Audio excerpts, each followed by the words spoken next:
Hi, Tom Trento here, Director of the Florida Security Council, with another edition of America on Guard. And America on Guard is the name we've given to watch over the United States of America, watch over the state of Florida, so that the implementation of Sharia law is suppressed, is indeed stopped. And we have on March 11th of this year an effort by Mr. Ahmed Badir, former CARE operative, and his new CARE front organization, United Voices, to march on Tallahassee, the state capital, introduce themselves to the state legislators. But what we really know, this is a stealth effort to insinuate Sharia law into the fiber and the daily processes of the state of Florida. So we're here on guard to stop that.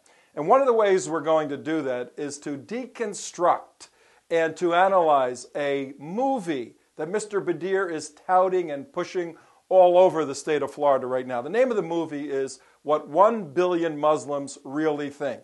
And we've looked at the Gallup poll, Pew poll, CIA information, other intelligence sources. Thomas Friedman, tremendous writer.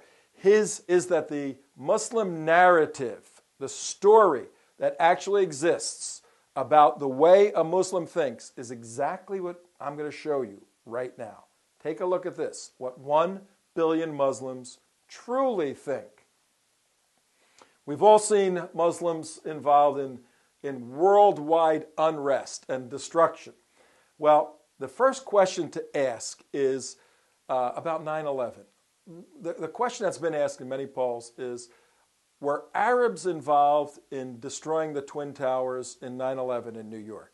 And if you look at this bit of information, a study was done, asked of Muslims worldwide, in Indonesia, in Egypt, in Turkey, Jordan, in Germany, in France, in Spain.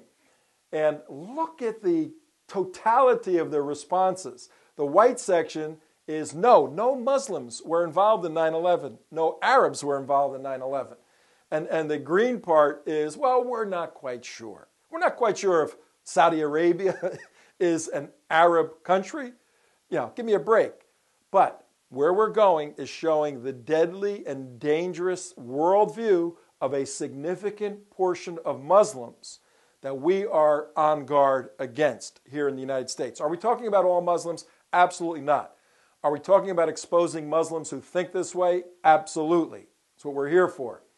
The next question that was asked, if Arabs didn't carry out 9/11, well, what about terrorism? Is it ever justified to advance Islam, to gain a particular point? And several studies were done. One was asked of non-Western Muslims in Egypt and Turkey and Indonesia and Pakistan and Jordan and Nigeria. And look at this. Significant totals of the population agree that terrorism is justified to advance Islam.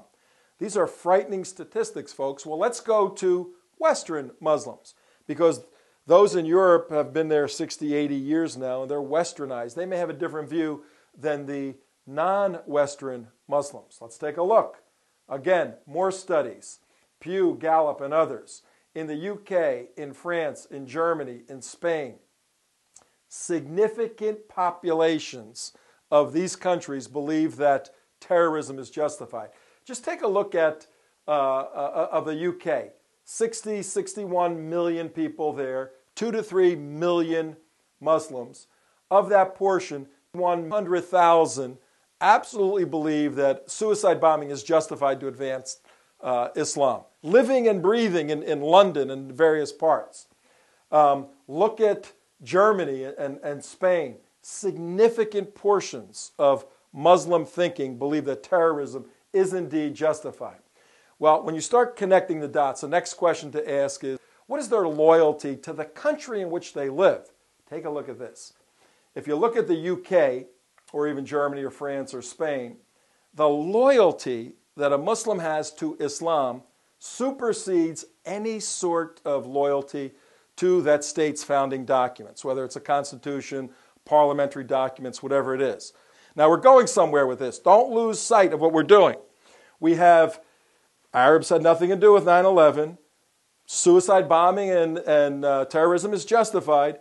strong loyalty to Islam. Well, what are these folks, this mindset, what do they think about our Jewish friends? Well, let's look. Oh, a surprise! They hate Jews. That's a surprise. Look at this. In Spain, in the UK, in Germany, in France. France is interesting there. Lebanon, Egypt, Jordan, Turkey, Pakistan. There is a total dislike for Jewish people in most of these Arab countries. Now, look at the geographic impact right here. Look at the countries that are right around Israel: Egypt, Jordan, Lebanon.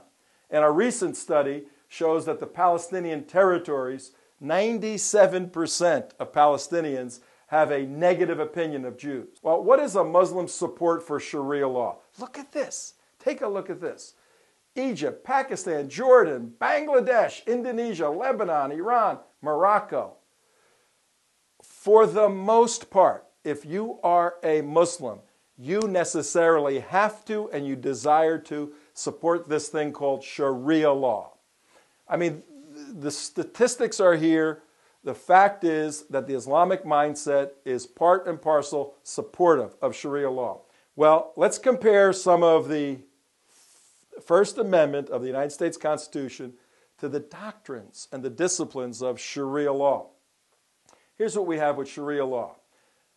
First part is a complete and total integration of church and state, with the Quran being the constitution of the state.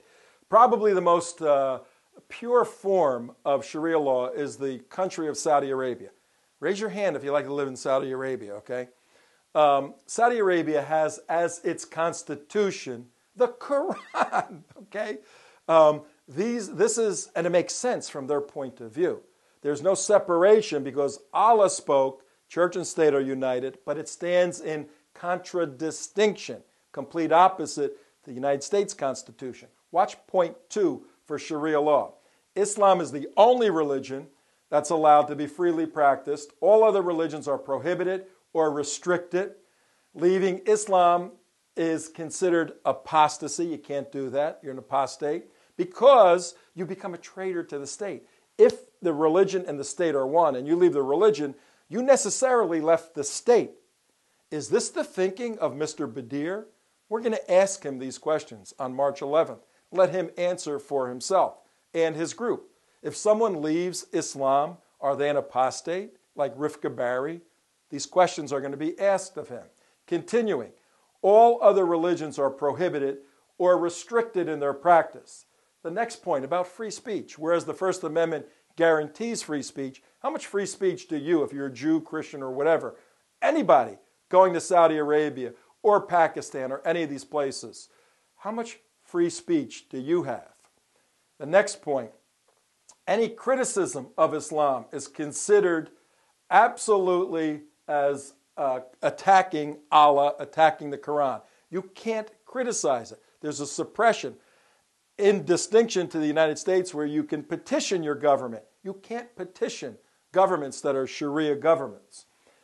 People are not allowed to peaceably assemble. The Quran is the absolute law, cannot be questioned, leaving little or no petition of the government for redress of any grievances. Bottom line, Sharia law is contrary to the United States Constitution. America on Guard, the name of this series, and the work we're doing on March 11th in Tallahassee is to keep Sharia law from conflicting with the United States Constitution in the state of Florida. We ask you to get involved. Sign up on the Florida Security Council website. We'll be putting out more exposés, more information like this. But this is critically important stuff. Everybody always asks when they find out this information, what can I do? Well, what can I do? Well, what you can do is get involved on March 11th. Get yourself up to Tallahassee. We're going to have a rally, a pro-American rally, standing against the Sharia desire movement by Badir and his United Voices. You can get involved that way. Give us a call. Sign up on the website. We're looking forward to working together. America on Guard, no Sharia, just the U.S. Constitution. Thank you very much.